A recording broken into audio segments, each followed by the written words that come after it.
नमस्कार दोस्तों, प्रॉफिट परिक्रमा में आपका स्वागत है। आज हम बात करेंगे यूएस फेड रेट कट के बारे में। ये क्या होता है और इसका इंडिया पर क्या असर होता है। इस टॉपिक को हम समझेंगे 5 सवालों के साथ।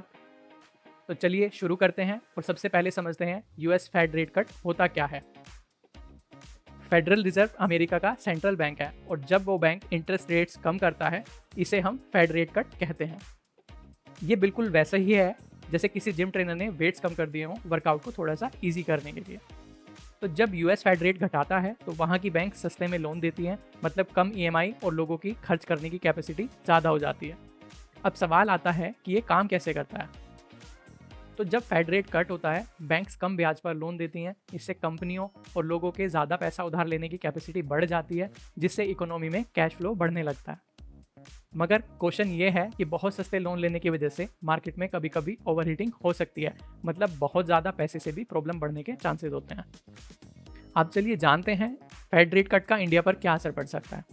तो जब यूएस में रेट्स घटते हैं वहाँ के इन्वेस्टर्स को रिटर्न्स कम मिलने लगते हैं और हम सब जानते हैं पैसा तो हर जगह घुमाना पड़ता है, तो ठीक उसी तरह से वो पैसा इंडिया जैसे एमर्जिंग मार्केट्स में आने लगता है। इसी के इम्पैक्ट से इंडियन शेयर मार्केट में लिक्विडिटी बढ़ जाती है, जिससे खरीदारी ज़्यादा होती है और मार्केट में उछाल आ सकता है। लेकिन इस कहानी का एक दूसरा साइड भी है। जब रुपये मजबूत होता है तो हमारी एक्सपोर्ट भी महंगी हो जाती है। इसलिए शॉर्ट टर्म में तो मज़ा है, पर लॉन्ग टर्म में थोड़ा सोच समझ कर ही चलना पड़ता है। और अगर बात करें अभी हाल ही में हुए फेड रेट कट के इम्पैक्ट के बारे में, तो इसके इमीडिएट इम्पैक्ट से आज का मार्केट ऊपर की तरफ बढ़ता हुआ नज़र आ रहा था। सीधी बात करूं तो इंडिया का शेयर मार्केट थोड़ा सा झूम रहा है, पैसा आ रहा है, पर इन्वेस्टर्स अभी भी थोड़ा सा अलर्ट मोड पर हैं। ठीक वैसे ही जैसे पार्टी में तो सब खुश होते हैं, पर एक बंदा हमेशा सोच रहा होता है कि बिल कौन भरने वाला है। तो प्रेजेंट रेट कट ने इन्फ्लेशन और ग्लोबल अनसर्टेनिटी को थोड़ा बढ़ा दिया है, पर शॉर्ट टर्म में इंडिया को फ़ायदा होता दिख रहा है। पर मैंने जैसे पहले कहा, शॉर्ट टर्म की मस्ती, लेकिन लॉन्ग टर्म में थोड़ा संभल कर चलिए। बात करें अगर भविष्य के बारे में, तो फ्यूचर में अब अगर फेड और भी रेट कट करता है तो क्या होगा। अगर आने वाले दिनों में और रेट कट्स होंगे तो इंडिया में फॉरेन इन्वेस्टमेंट बढ़ेगा, जिससे हमारे स्टॉक मार्केट में ग्रोथ तो आएगी, पर साथ ही इन्फ्लेशन भी बढ़ सकता है। इंडियन कंपनीज को सस्ते लोन मिलेंगे, जिसके इम्पैक्ट से ग्रोथ सेक्टर्स जैसे टेक और इंफ्रा में बूम आ सकता है।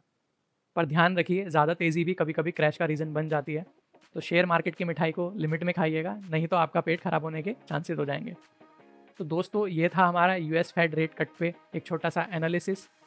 अगर आपको ये वीडियो पसंद आया है तो प्लीज़ लाइक कीजिएगा और चैनल को सब्सक्राइब कीजिएगा। साथ ही मैं बताते चलूँ, अगर आप इंडिविजुअल स्टॉक्स के एनालिसिस देखना चाहते हैं, जैसे कोलगेट, हीरो मोटोकॉर्प, एनटीपीसी और नेस्ले, तो हमारे चैनल को सब्सक्राइब कीजिए और वीडियोस का मज़ा लीजिए।